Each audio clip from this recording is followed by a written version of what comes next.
Hello, and welcome back to Everyday Anarchism. I am your host, Graham Culbertson. For this week's episode, I wanted to look at the connections between anarchism and the philosophy of American pragmatism. Luckily, I have my dissertation director, John McGowan, who is an expert on American pragmatism. After the music, please enjoy our conversation on anarchism and pragmatism, focusing on the work of John Dewey.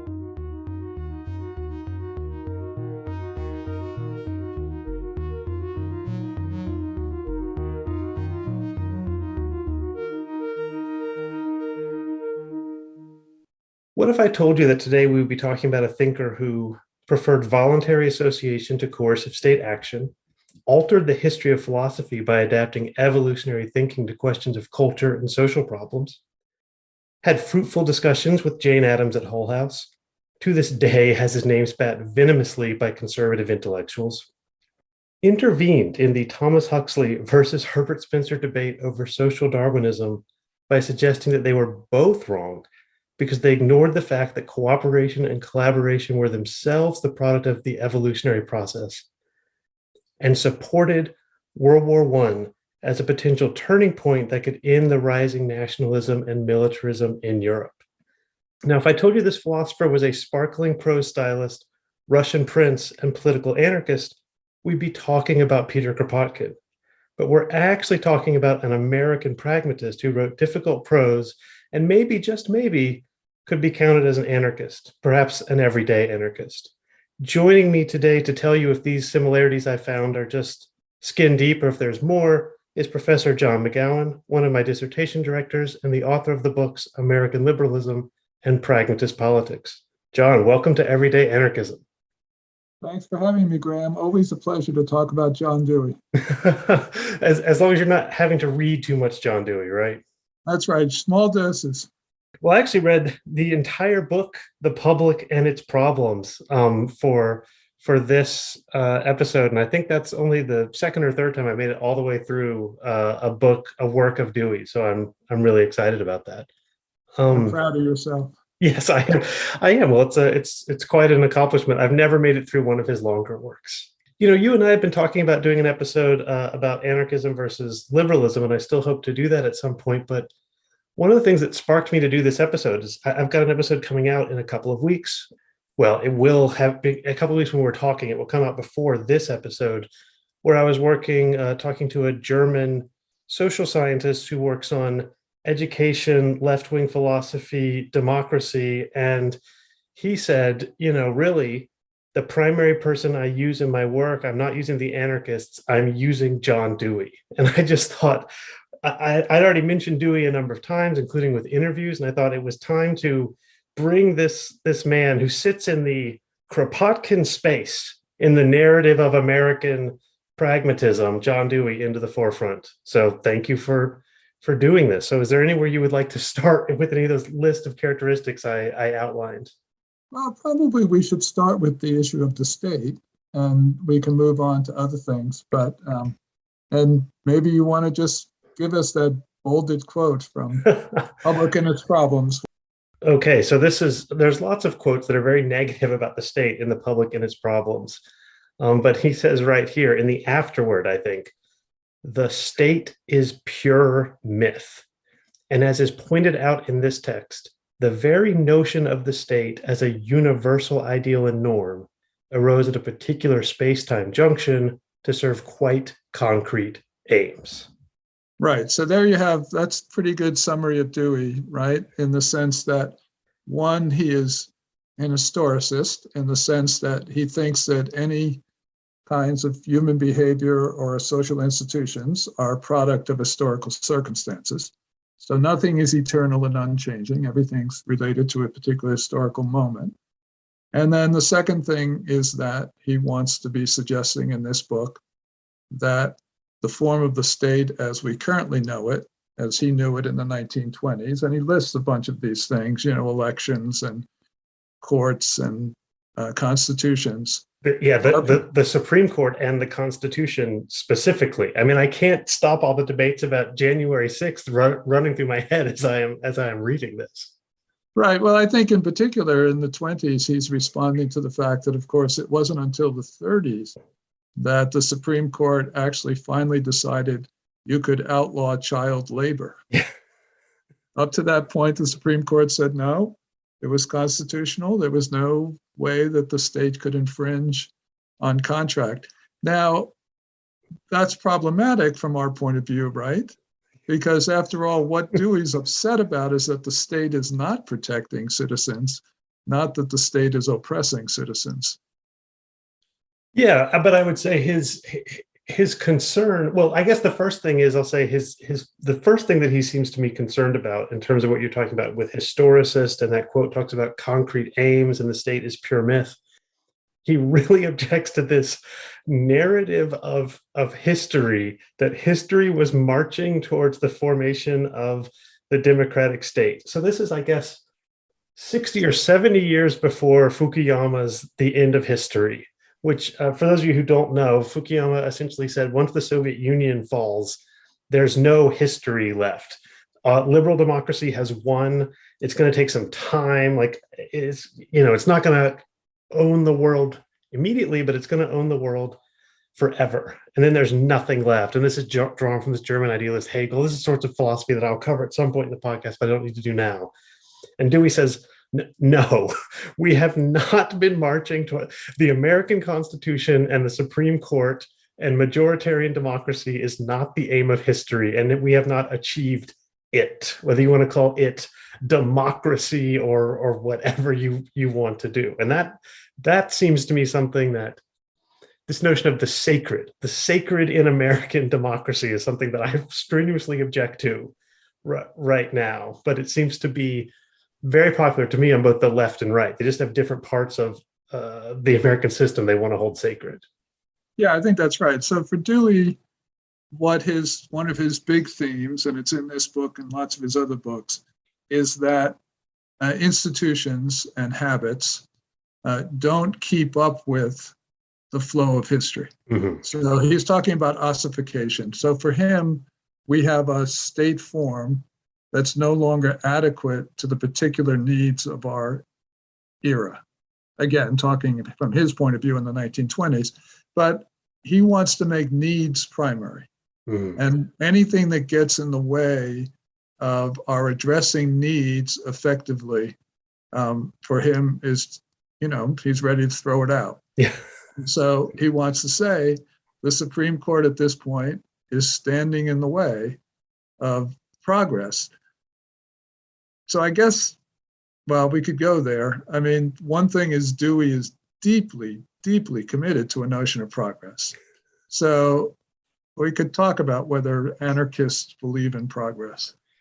So to go back to where I started, Kropotkin does. Many anarchists do not believe in progress. David Graeber clearly does not believe in progress. Kropotkin does. And like Dewey, I think they have the same definition of progress, John, which is essentially the historical unlocking of human potentiality via science and education. So in that sense, it's a non-teleological progress. It's not a progress that's marching towards a specific goal that you can see from a distance, but it is going to be more human ability to realize human potential. And in that sense, Kropotkin and Dewey both believe in progress and believe it's, I think, roughly the same thing. Does that sound like Dewey's definition to you? Yeah, I think that's right. So the question that raises for me in terms of thinking about things that are sacred, you can have two models of progress. One would be an elite model that said progress comes through the extraordinary genius. This is, Ayn Rand and Nietzsche and various other elitists who say, the masses are just herds and they're just herd animals, and that the only thing that makes us progress is every once in a while an extraordinary person shows up, and society should be organized not to keep the extraordinary person down. Or you can take the Dewey, and I gather the Kropotkin line, which is what you're talking about is the human potential of every individual. Yes. And in that case, it does seem to me you are setting up something as sacred. You're saying that it is sacred, untouchable, to deny individuals the opportunity to fulfill their potential. Yes, although I would also say both Dewey and Kropotkin object to the individual. So I would say, like, you're denying individuals to form. It is sacred that individuals should be allowed to freely associate with one another and form their potential. I think the social and the individual are crucial for both of them, and both of them deny a distinction between these two things, the social and the individual, as we're still arguing about today, I feel like. Yeah, no, that's absolutely right. So Dewey fully believes that the most fulfilling human flourishing, so let's use that term. I'm not sure that Dewey uses the term flourishing, but Dewey is very Aristotelian, and the term flourishing comes from Aristotle. So let's say the goal of the mark of a good society is it allows individuals to flourish to their full potential. Dewey absolutely insists that individuals only flourish in association with others, that the deepest satisfactions in life come through our cooperation and association with others. Where he has trouble then is thinking about associations like nationalism that would deny to certain people the opportunity for full flourishing, and also for associations that are actually built on exclusiveness of all kinds. So we have a sports team and we can only take 15 and we cut the players who aren't the best. Well, what have we done to those players? We're supposed to have Berkeley softball. Everybody bats. We don't keep score. No rules. Not allowed to cheer for getting an out on the other team. We were admonished for saying strike them out. Yeah, I mean, this does seem to be a problem, and I don't. You can tell me what Dewey's answer is. My answer is that some forms of exclusion can be acceptable within a wider form of inclusion. So right now, there's people out there who their primary talent is baseball, and if they do not get included in baseball, they will not have anything to eat. And it seems to me that we can exclude people from baseball if we assure that everyone has enough to eat and shelter. And Dewey does mention that flourishing is impossible with at least first this floor, whether you do it through UBI or however you want to do it. Without the floor of basic security, exclusion becomes very dangerous. And that's what capitalism is, right? If you get excluded, you lose and die, and that's your fault. Right. But of course, and Dewey doesn't really address this anywhere. But the question, of course, is how you organize to provide the floor. Who's going to do that work and, make sure the benefits flow to the right people, et cetera, et cetera. I mean, it's a pretty big administrative task. Yeah, this is definitely a sticking point in anarchist theory. I think Wilde says something like, someone needs to do that. And that's as far, I mean, Wilde was not a systematic thinker, but that's as far as Wilde is willing to go. Kropotkin says more, but it's not a plan. In the novel, The Dispossessed, I'm actually starting on Monday a series of my newsletter about different things that are better anarchist works of science fiction than The Dispossessed, because I'm not a big fan of The Dispossessed. But in The Dispossessed, they've got this, I don't know if you recall from this like it's like a message board where people post that goes over the entire moon, what they need and what they have. It seems to me a terribly bad way to think about an anarcho-communist society. It's like, oh, just go to the message board and say, oh, I'll help with mining and I'll bring some food when I go. I don't know. I'm skeptical of that. It is interesting. So to pull that back to Dewey, in the sense that, as you know, from having slogged your way through the whole book, Dewey thinks democracy is two things, where democracy for him names the ideal. So let's say that's the thing you're you're aiming for politically. And of course, one is association, but the other, of course, is communication. Mm-hmm. So he thinks, in fact, that some, I don't know, you'd want to call it mechanism would be bad, but some way in which both the individuals are able to communicate their needs so that their needs are going to be addressed by the associated community.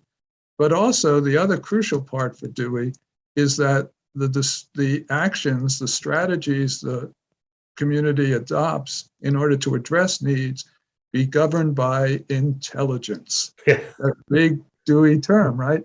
So it isn't as if, I mean, so the place where he addresses the administrative problem is by this appeal to the fact that somehow the community will be able, through some process not quite ever specified, to recognize the most intelligent way to proceed.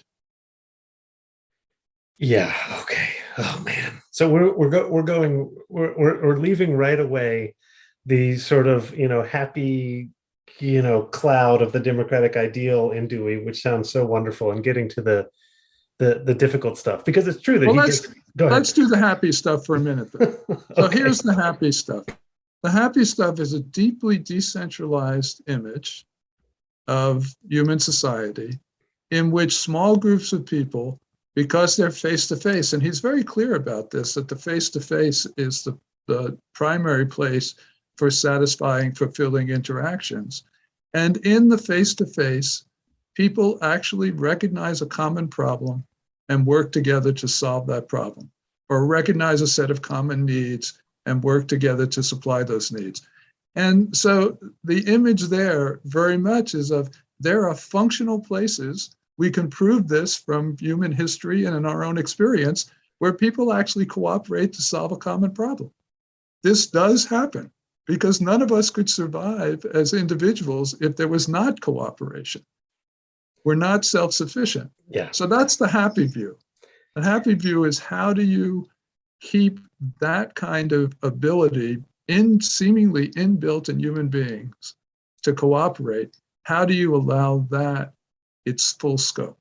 Okay, wonderful. Yes, and this comes up over and over again in the pragmatist tradition. It comes up in Emerson, who, I mean, in West's telling, Cornel West, and I think this is right, is sort of the godfather of the tradition. James doesn't write too much about society in this way, but he does speak about villages and towns occasionally. And then, of course, someone like Jane Addams or Mead, it is this community that matters. And there is, again, at the same period of time, the parallel tradition, people like William Morris and a little later Lewis Mumford, people writing about Kropotkin, again, the village, the association, the face-to-face life is where it happens. And then this is the anarchist move, and I think this is also Dewey's move.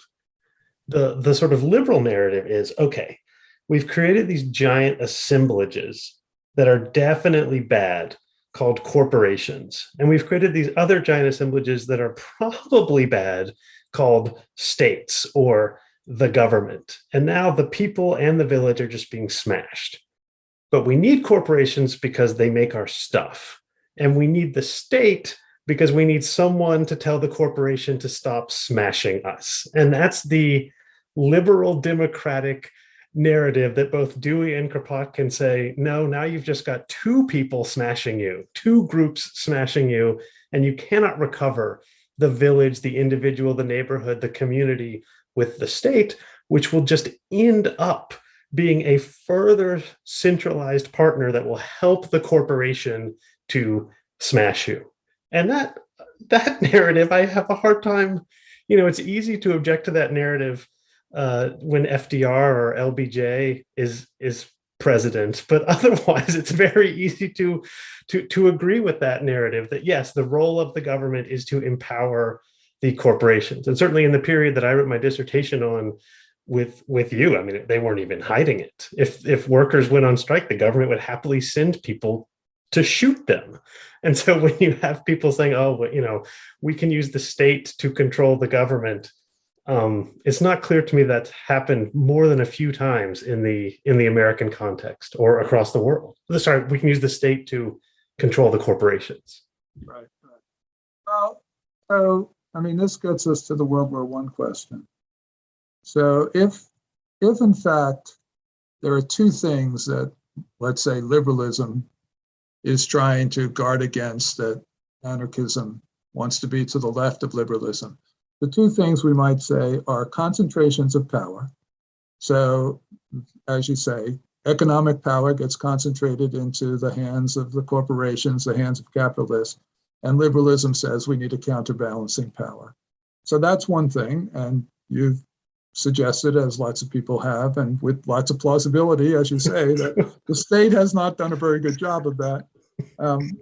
And so maybe we should think of another strategy. But the second one, of course, is this one about the exclusionary logics of certain communities, of which written most large is nationalism. And so, Dewey actually ended up, of course, later regretting the fact that he had supported World War I. But there is this problem that if nationalism seems to have a deep appeal, and also that nationalism seems to take very aggressive forms, then what do you need to counterbalance nationalism? And I didn't know about Kropotkin. Kropotkin thought World War I was a good idea? Well, Kropotkin sort of, he foresaw a sort of proto-fascist movement in Germany. He thought that German imperialism would lead to something resembling fascism. He certainly wasn't the only one.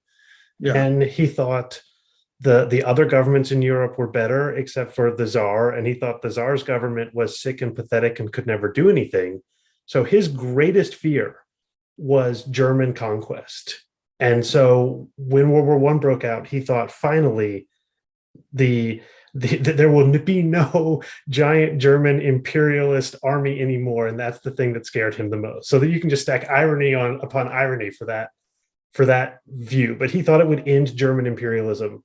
And he was, I think, quite rightly, very terrified of what German imperialism could do. But of course, Emma Goldman, I mean, he was the by far most famous anarchist at that time, and all of the other prominent anarchists denounced him.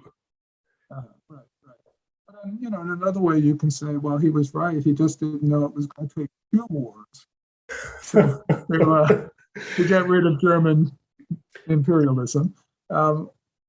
That's, one hates to continually use the Nazi stick, but of course that's always the thing. It says, what were the options given such a virulent nationalism?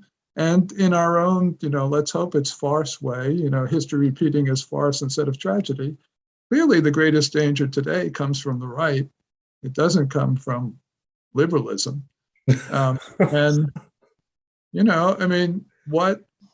are we to address our, market fundamentalists, our Ayn Rand enthusiasts of the current moment,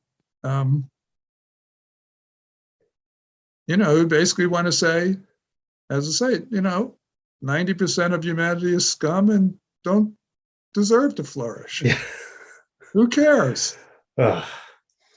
Well, I can tell you what I think Dewey would say, and I think I'll agree with this, which is there may be a certain amount of truth to this idea that 90% of humanity is scum and are not going to flourish, but it is precisely because of the centralization of power, whether it's corporate power or state power, and the loss of these voluntary associations, these communities, these villages, these neighborhoods where people can work together freely. So you've got, Kropotkin says this as well. I can't believe I keep saying this, but I can visualize a passage in my mind for both Kropotkin and Dewey, and they have the same thrust, which is you have broken up the individuals into atoms where they have no bond at the bottom level. And then you have created out of these atoms an enormous machine, which cares absolutely nothing for the individual. And the task is to put everything back together, But starting with, to extend this metaphor, I guess, molecules. I believe Dewey even says molecules. You got to put it together at the bottom and then stack it up in such a way. And nationalism lets you put together larger units and get people to work together, but it will never allow you to put together a complete assemblage of humanity. Whereas it does seem that, well, without Hitler or someone conquering all of humanity, I suppose. Yes, I think that's right. I think the piece you leave out, though, is Dewey's solution is education. So Dewey thinks the way that you habituate people to working in association and using their intelligence within association and respecting the other people and facing a common problem is entirely through education. I mean, that's why he's both so committed to it, but he, in some sense, puts all his marbles, or all his eggs, I guess it's supposed to be, not marbles, in that basket, you know? So he thinks what we've denied people in this atomization is precisely the formative experience of being in association, and that's what our schools should be doing. Yeah, for those of you, again, which I assume is most of you who are not that familiar with John Dewey, even though he is a legend to a certain extent on the left and also especially on the right, as still just the guy who they hate 100 years later. His greatest impact, at least over the past 60 years, has been in the field of education. Which is to say, I would say if you're used to having a small class, or if you have the idea of a small class where everyone sits around in a circle and talks, if you think that's the right sort of learning, that's probably trickled down from Dewey. The other thing is, if you were doing labs when you were learning science, that is also probably because of Dewey. This idea of experiential and experimental learning, Dewey was its greatest advocate, although I can also find you Kropotkin and Emma Goldman and others also arguing for experimental and experiential learning almost at the exact same time. I think, just to break in, I think that sitting around in a circle discussing is actually pretty watered down. That's weak tea, Dewey. I agree. Really what Dewey thought was that you should set the kids in the third grade the problem of building a treehouse. And it was, first of all, presumably something they'd think, hey, that's pretty cool, let's build a treehouse. And secondly, he would think they would have to learn not only skills of cooperation and forethought, but they'd have to learn a hell of a lot of math just to figure out how to, and they'd have to, so he really wanted hands-on experiential learning, not so much book learning, and guided by a teacher, but really, in some sense, throwing the kids in the deep end of the pool and giving them this experience of having a common need, a common problem that they then had to work in association to solve. Yeah, I don't think that the people sitting around in a circle is necessarily it's definitely not the best way to do it, and Dewey wanted far more. But I think the reason why we even have that weak tea is from Dewey. One of the examples he uses, like the treehouse, is I think it's baking bread. The students want to bake bread, and the teacher says, "Okay, well, I guess you're going to have to build an oven." So before they even get to learning about flour and water and yeast, they have to learn physics and chemistry to build an oven. And then, whereas you, dear listener, are undoubtedly remembering learning physics and chemistry out of some book with someone, shouting questions at you, and then you do one little experiment where there's already a right answer, and then you only can get an A in your lab if you prove that the ball fell in the way it was supposed to fall. Can you imagine if you just went to school one day and the teacher said, okay, it's the beginning of the year, what would you guys like to build? You decided on an oven or a treehouse, and you spent the rest of the semester learning both craft and cooperation, not to mention all of the book learning stuff. And you would even open books to learn it. But it's driving this true need you have to solve a project together. And then imagine these people go out into the world. What are they going to do? They're just going to do that over and over and over again. That's Dewey's vision, and it seems to me like it would work, or at least work better than whatever it is we're doing now. It's tied deeply to, and this goes back to, I know, comments you've already made in your everyday anarchism world. Dewey deeply believed that our personalities and inclinations and desires are socially formed. So he has no truck with any idea of human nature. So he thinks that habits are formed by early activities. So that's why education is so crucial to him. Okay. I would like to keep talking about this, and at some point we're going to have to solve the problem of how do we, get food and shelter to everyone, or perhaps we can solve that problem right now, right? Which is to say, this would be Dewey's image. You do not have an enormous administrative problem of how do you make sure everyone has food and shelter if everyone in every town is used to this sort of problem solving thing and is used towards cooperation. The example Kropotkin always uses is we're told we need centralization if we want big things that work across borders, and yet the trains will just smoothly go from one country to the next country. So somehow, without any sort of central decision making, people figured out how to make train tracks that were the same gauge. It took a lot. I see your skeptical face. Kropotkin, did he ever travel? This was even within the United Kingdom, right, where train companies were completely privatized. The gauges weren't the same, not to mention between European countries. Well, so my answer to that, having written pretty extensively on this, is the reason why the trains didn't connect was because it was often more profitable to make sure that you didn't connect, because you could make people,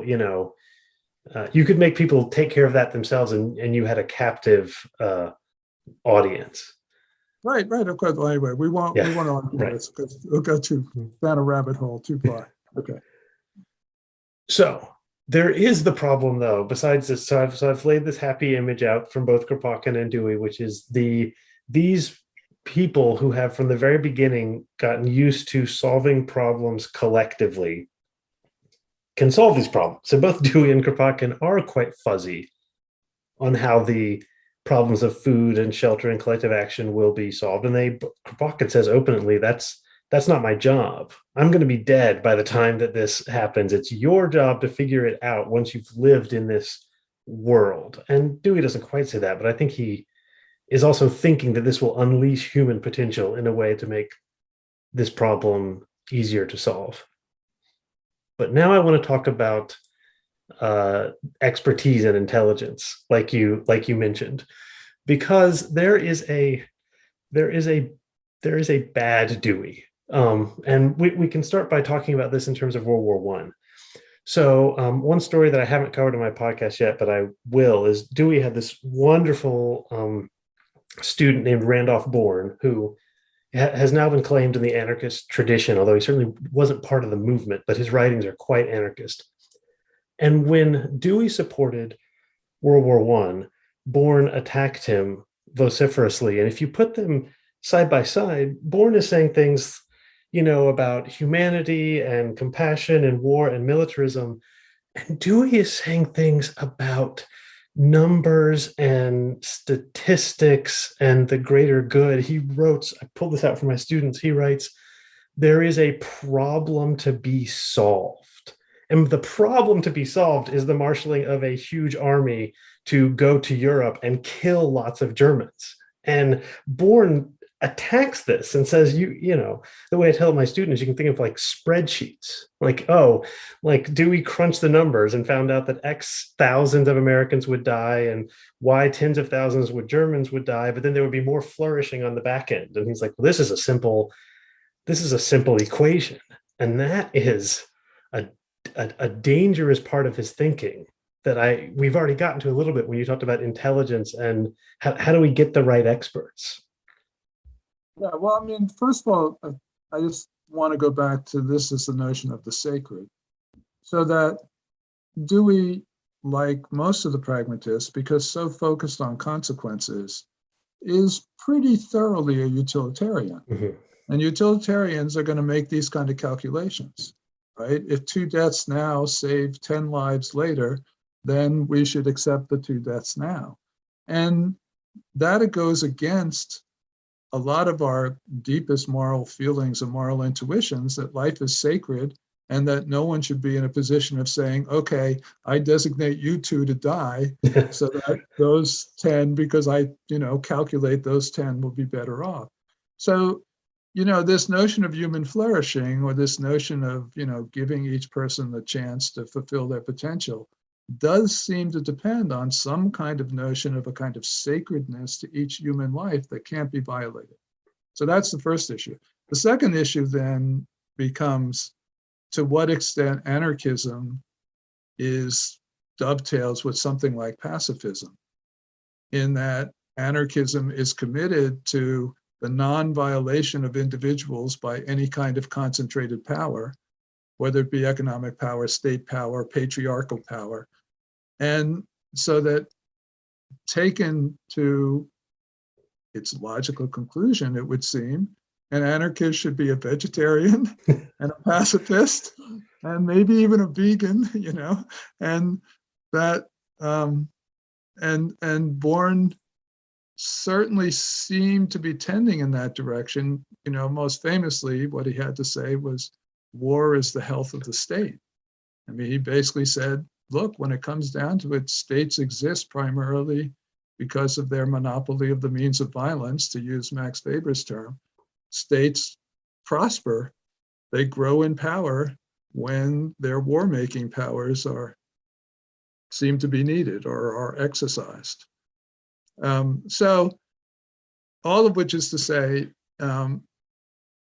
once you place decisions in the hands of certain people deemed the decision makers, whether it's according to a cost-benefit utilitarian calculus or some other, they always claim necessity, right? Nobody wants to go to war.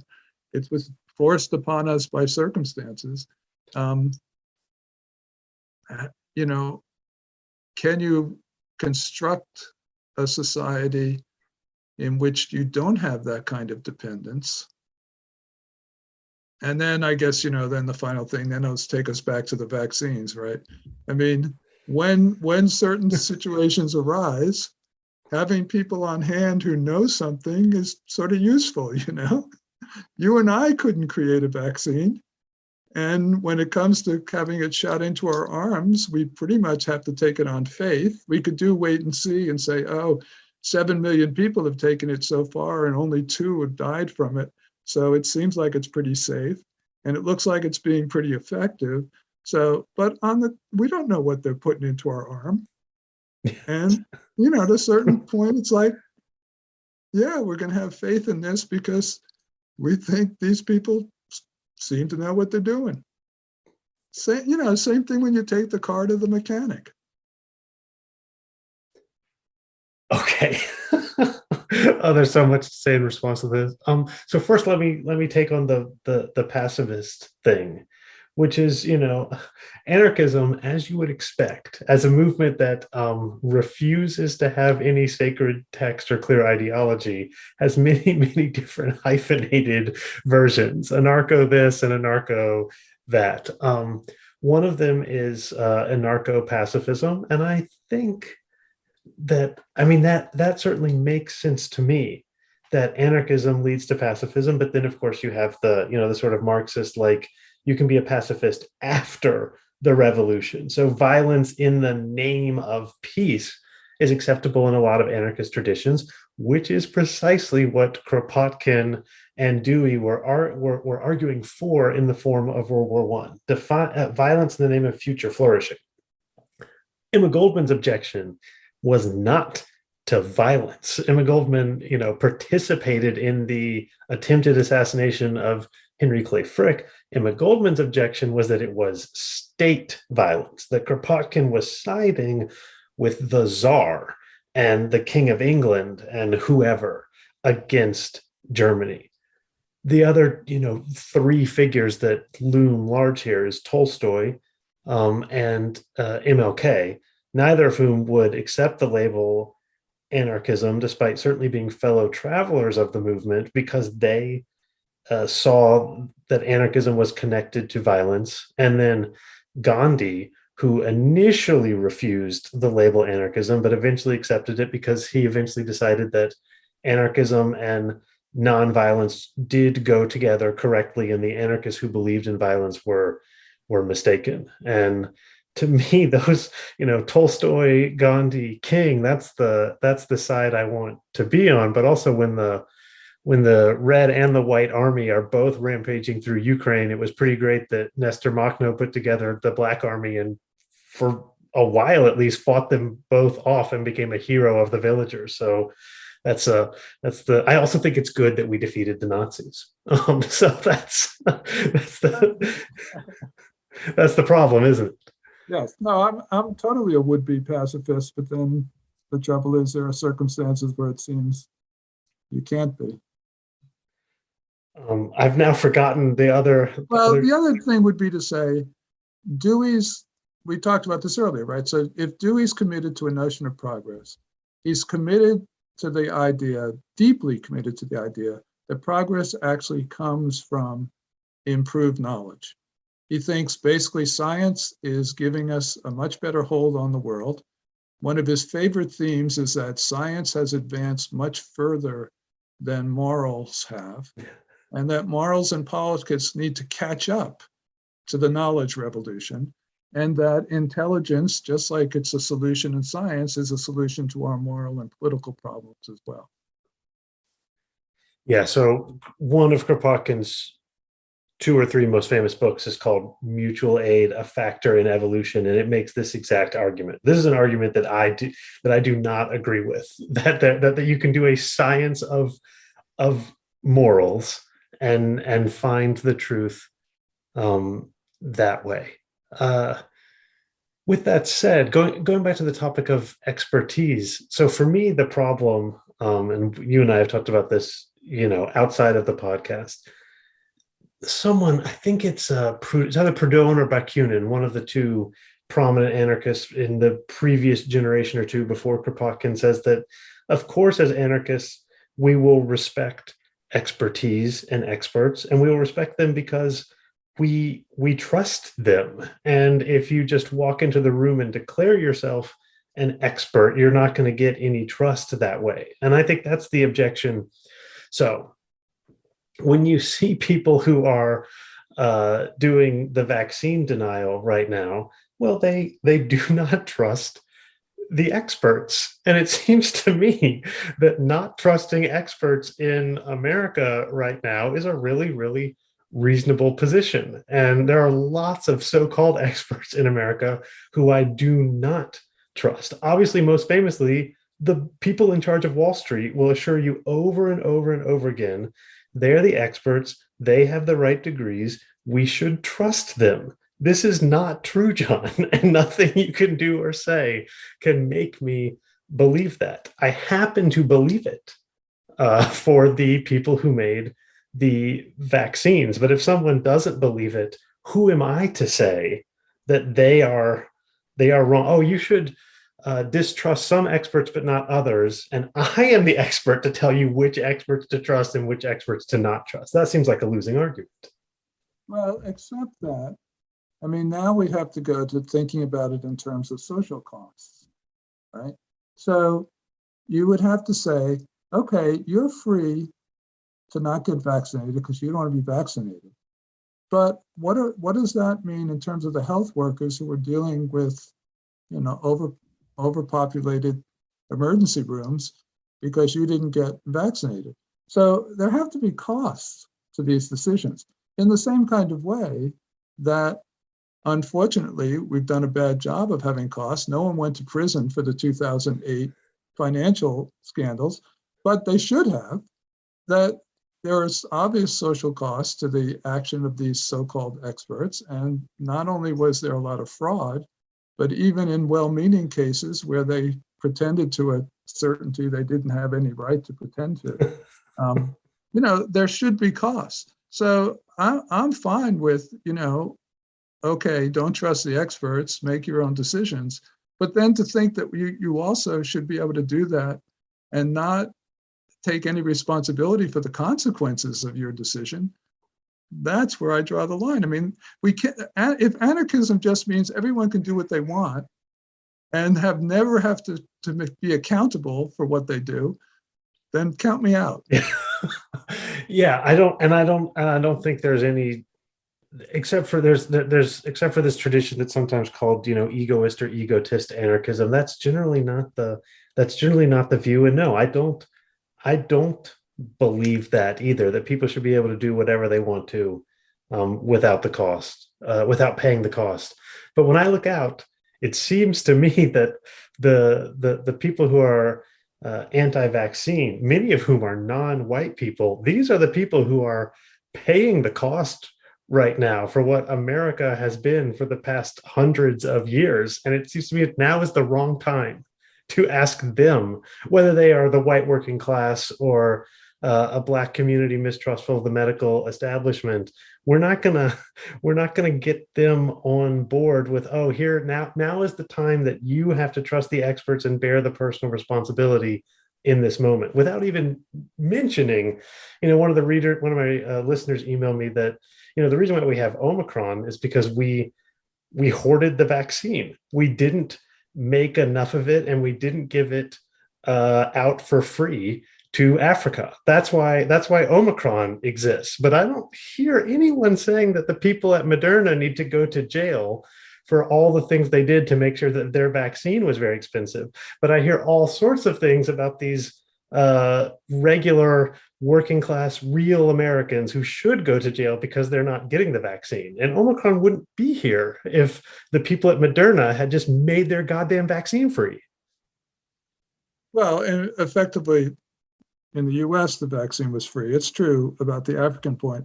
But the issue here, I mean, then we get into really deep waters, right? But the issue here is self-destructive behavior and how you're trying to, get people to not have self-destructive behavior. That's the first thing. And the second thing is the fact that they're being manipulated by, a group of people who are damn well vaccinated themselves, but who are then, for sheer political gain in the accumulation of power, convincing people to be, anti-vax. So it's trickier than just to say, well, they have their God-given right to not trust experts because they're actually getting misinformation and trusting the wrong voices that are manipulating them. And so it's more complicated, I think, than just, don't trust the experts. Sure. In the long run, in the short run, in terms of right now, certainly it's more complicated than that. In the long run, it seems to me that precisely as you say, the reason people are doing this is the accumulation of power and the accumulation of wealth. And so what we need to do... But there's another factor. Okay. The factor is also the sources of information. And so you can talk about, clearly there's been media centralization. There's the fact that of the long tail, right? So there's, in some sense you can say all the information is out there, but the information that filters through to 90% of the population comes from 4 sources, just for sake of exaggeration. But so it's not just the concentration of power, it's the concentration of communication, to go back to Dewey's term. And so the amount of misinformation and the amount of lack of information. So to what extent do people even know about, denying the vaccine to Africa or the malfeasance on Wall Street? That information doesn't even get through to people. Yeah, of course, I agree. And that's why, to me, the enemy is this centralization, which is what begets all of these problems. And to go back to Dewey's argument, let me go back to Dewey's argument. Dewey would say, and I think this is true, that in a different world with a different education system and with neighborhoods that were actually filled with people, including immunosuppressed people who knew one another, and scientists who they knew, as opposed to all the scientists living in a different neighborhood, which is also filled with engineers and doctors and lawyers. If we lived in that world, I don't think this would be a problem. And therefore, my call is to get closer to that world in every way possible, and insisting on the sacredness of whatever thing you're insisting on in the, not you, John, but whenever someone is calling for the vaccines or Anthony Fauci or the Supreme Court to be held sacred, you are actually, even if you are right in this case, and I almost always agree with those people. Roe v. Wade, I mean, I don't consider Roe v. Wade sacred. And I saw all of these calls for the sacred Roe v. Wade. And it seems to me that we need women to have access to abortions in this country, which is very different from saying Roe v. Wade cannot be overturned. And that's what I'm trying to switch us from. That sort of, oh, let's get the centralized thing right, and then the people who are wrong just need to deal with it, to how can we create a country where this sort of misinformation and lack of fraternity ceases to exist, or at least becomes a much smaller factor in the country. And I see a blueprint, an incomplete blueprint for that in Dewey and also Kropotkin. Right. And the response is the plague and climate change are global, not local problems. That a solution based on decentralization seems grossly inadequate to problems that are such a vast scale.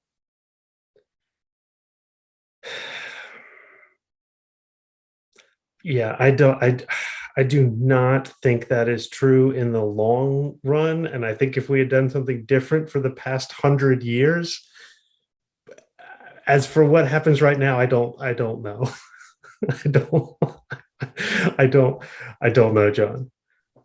Yeah, I mean, it's just a local community can't solve the problem of COVID. Yeah, of course. That's the point of saying that by even trying to have a national solution can't solve the problem of COVID. That's why Omicron's here, because we ignored Africa. So it's a very large scale problem. And because of that, the local I just can't see the local as possibly being the site of solution.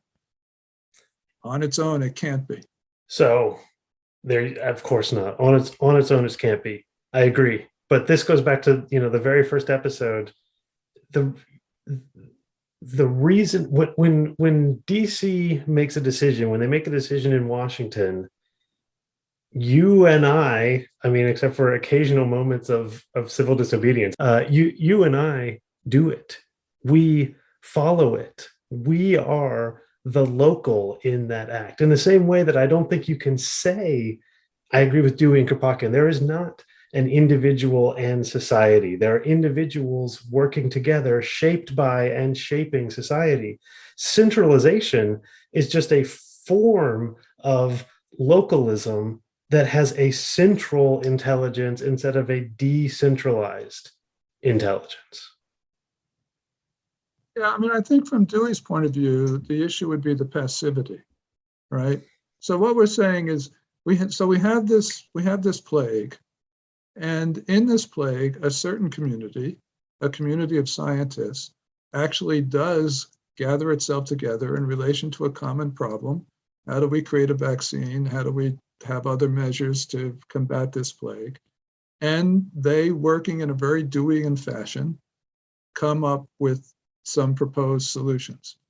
The trouble is that we then receive them passively and just do what we're told to do, or don't do what we're told to do, one or the other. But we haven't been active participants in the creation of the solution.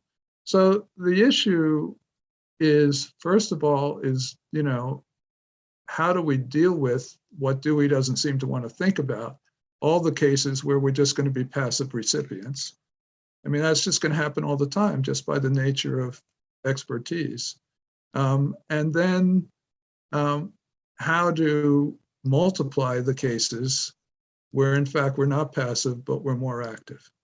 So certainly, you want to say there are all kinds of decisions being taken on the national level, and where we say, oh, we'll let the government do it, where Dewey would say that's really bad. So take a park system. A park system shouldn't be run by the local government. It should be run by community groups who take responsibility for creating their own park, maintaining it, changing it when the community needs change, et cetera. So he wants much more active citizenry, but it just gets tough when it comes to, I guess we could have a local cooperative to fix our cars and all learn how to fix our cars together. And, you take the, neighborhood Saturdays, we'd all gather around with our broken cars, but it's damn hard to figure out we do that to, DNA sequence the virus. It seems to me it would be easy to use it to fix climate change. Well, that's the collective action problem. Well, I don't want this to go on too long and take up too much of your time. And like I said, we can talk some more, but it seems to me that the climate change issue, like if you taught me how to put solar panels on someone's roof, I would just do it all over the neighborhood. But I don't know how. There's no way for me to know how. And you could do that in every neighborhood. You could do that in every neighborhood, and you can wire the houses together. People say we need this huge national grid to move the energy around. Well, wire all the houses together, and all of a sudden you've got a huge national grid. But we are waiting for Washington, for the federal government to pass a bill that says the national grid is going to be created. And they are wading through so many regulatory and corporate hurdles. And all you got to do is connect every house to the 3 houses closest to it, and you have got a national grid. Now, someone is going to say, oh, well, you would need a bigger line to connect Durham and Chapel Hill. Well, Durham and Chapel Hill can do that once all the houses are connected. And then Chapel Hill and Graham can be connected, and then Durham and Raleigh can be connected, and you will get a national grid. But not only is no one trying, it would probably be illegal to try. And that's where I see Dewey and Kropotkin and decentralization having the answer to something like climate change. People say, what can I do? And the answer is there isn't much you can do. But that's more because corporations and governments are blocking you from doing it, or have created a world in which you cannot even conceive of doing it. Then there's actually nothing you can do. Yeah, right. That's certainly Dewey's point of view, that that kind of ability to act has been thwarted in all kinds of ways. Right. So good. We've solved climate change. Okay, good. We'll do the virus next time. Yeah, I haven't solved that one yet. Well, obviously, okay, so I'll solve the virus also, but I can't. This is a future solution. But this is what Kropotkin says, and I think Dewey would say it also. We don't need to have scientists be this elite, which is not to say that you want someone making a vaccine who hasn't just completely dedicated their life to science. But there's lots of people who would love to dedicate their life to science who never had a chance, who failed that first chemistry class and never got a chance to dedicate their life to science, because we have created this meritocratic system of winners and losers. And then the pandemic comes and we don't have enough scientists, because we threw all these losers on the pile because we didn't think we needed them. And boy, oh boy, could we use them now.